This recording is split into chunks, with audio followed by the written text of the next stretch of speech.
Vamos a estudiar en este vídeo las funciones inyectivas, sobreyectivas y biyectivas. Habíamos establecido con anterioridad un tipo de clasificación de las funciones que atendía a las operaciones involucradas en la expresión de la función. Hablábamos de funciones polinómicas, racionales, irracionales, trigonométricas, etcétera, todo tipo de funciones, atendiendo, como digo, a las operaciones que involucraban a la variable x. Este tipo de clasificación, en cambio, atiende al conjunto imagen de la función y en concreto a cuántos elementos del dominio van a estar relacionados con cada elemento de la imagen de la función.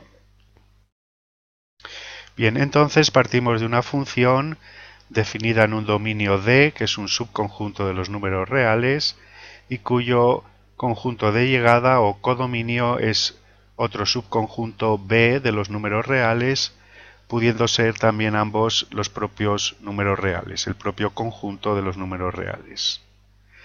Entonces decimos que una función f es inyectiva o 1 a 1, a veces se utiliza esa terminología, si y solo si no existen dos puntos del dominio de la función en los que dicha función tome el mismo valor.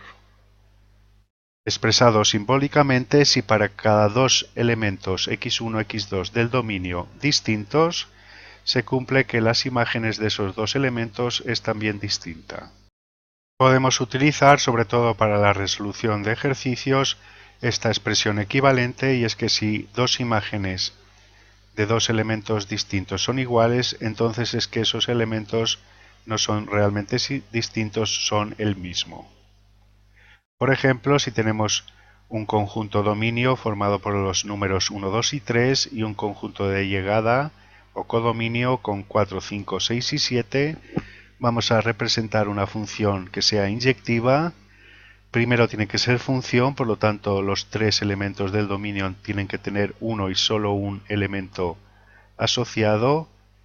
Entonces, por ejemplo, el 1 lo relacionamos con el 4, el 2 con el 6 y el 3, por ejemplo, con el 7. Esto es una función y es además inyectiva, pues ningún valor del conjunto de llegada lo es de más de un elemento del dominio. Es a lo sumo la imagen de un elemento o ninguno. No puede ocurrir que lleguen dos flechas al mismo elemento del conjunto B. Por ejemplo, si cambiamos la relación del 3 y el 7 y relacionamos el 3 con el 4, por ejemplo, sería una función, pero ya no sería inyectiva, pues el 4 es imagen de más de un elemento. Y la condición para que sea inyectiva es que no haya dos puntos del dominio que tengan el mismo valor por la función en el conjunto de llegada. No haya ningún elemento del codominio que sea imagen de más de un elemento del dominio. Bien, esto geométricamente con la curva de la función lo podemos visualizar de la siguiente manera.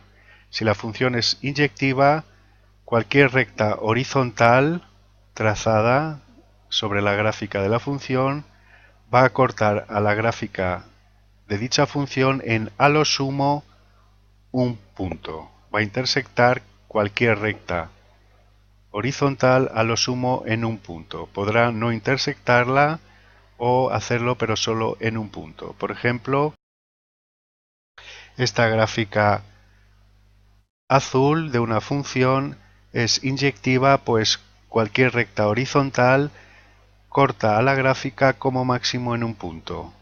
Hay rectas que no la cortan, como vemos hay un tramo de rectas que no cortarán a la función, pero todas las demás la cortan en 1. Y la condición es que no la corten en más de 1. Por ejemplo, no sería inyectiva una función como la que vamos a representar en rojo, pues observamos que hay rectas horizontales que cortan la gráfica de la función en más de un punto. Por tanto, no sería inyectiva.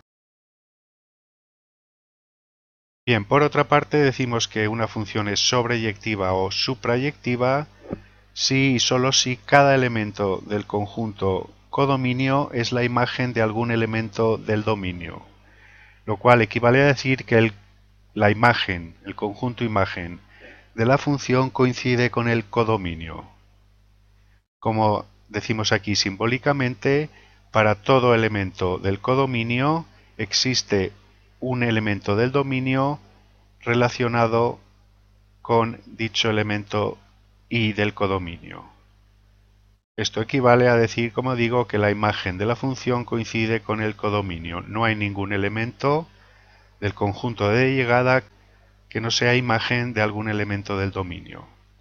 Y por tanto equivale también a decir que la ecuación f de x igual a y siempre tendrá solución en el dominio. Siempre habrá algún x del dominio que satisfaga esa ecuación, sea cual sea el valor de y. Podrá haber más de una solución, pero siempre habrá solución. La imagen, como digo, coincide con el codominio. Por ejemplo, no sería sobreyectiva esta situación anterior, pues el 5 no es imagen de ningún elemento. Vamos a representar una función que sea sobreyectiva. Ahora tomamos un dominio con los elementos 1, 2, 3, 4 y codominio 5, 6 y 7. Primero nos aseguramos de que sea función, por lo tanto todos los elementos del dominio deben tener uno y solo un elemento de B asociado por la función, en este caso es función, y como vemos que todos los elementos del conjunto de llegada B o codominio tienen asociado al menos un elemento del dominio por la función, entonces es función sobreyectiva. Codominio o conjunto de llegada e imagen de la función coinciden, son el mismo conjunto. Función sobreyectiva. Bien, visualmente las funciones sobreyectivas se van a caracterizar porque toda recta horizontal en la gráfica de la curva va a acortar a dicha curva en al menos un punto. Podrá cortarlo en más de uno, pero toda recta tendrá que cortarlo en por lo menos un punto, cosa que, como vemos, no sucedía en el ejemplo anterior en azul, que había rectas que no cortaban.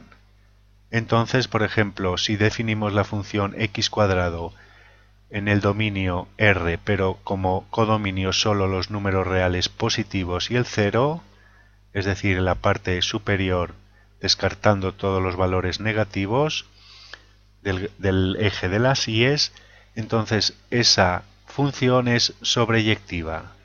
Y visualmente vemos que toda recta horizontal corta en más de un punto, en al menos uno, y solo lo corta en uno. De hecho, la recta y igual a 0 que corta a la gráfica en el origen es una función, por tanto, sobreyectiva. Significa que todo elemento del codominio es imagen de algún elemento del dominio, siendo entonces codominio e imagen los mismos conjuntos, en este caso los números reales positivos y el 0. Y por último se dice que una función es biyectiva o biunívoca si es a la vez inyectiva y sobreyectiva. Esto es si todo elemento de la imagen lo es de uno y solo uno elementos del dominio. Esto significa que la ecuación f de x igual a y siempre tiene solución, pero esa solución es única.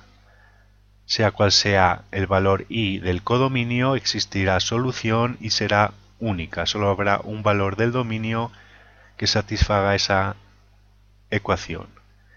Y esa solución la representamos por x igual a f menos 1 de y, siendo f menos 1 la función inversa de f. Pero estudiaremos la función inversa en un capítulo aparte. Ahora solo queremos destacar el concepto de funciones inyectivas, sobreyectivas y biyectivas.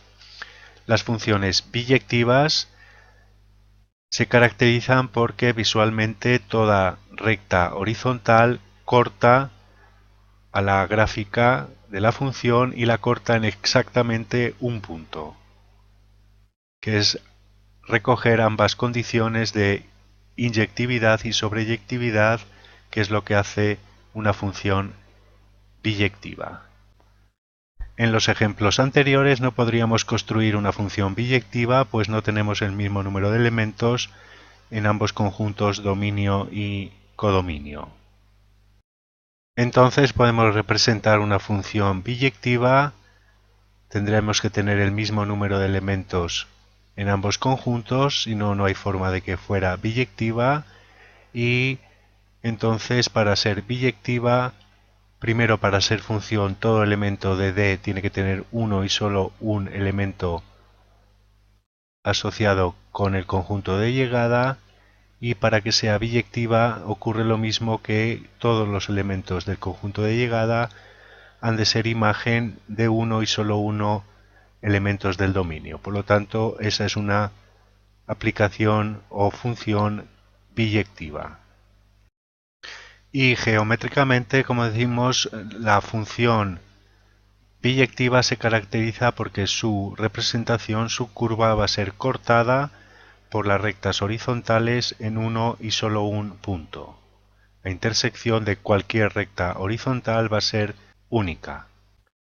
Por ejemplo, una función biyectiva es la función cúbica y igual a x al cubo, cuya gráfica es aproximadamente así, y como vemos se caracteriza geométricamente porque cualquier recta horizontal la corta en exactamente un punto. Dejamos pendiente para próximos vídeos el estudio de la función inversa a una función dada.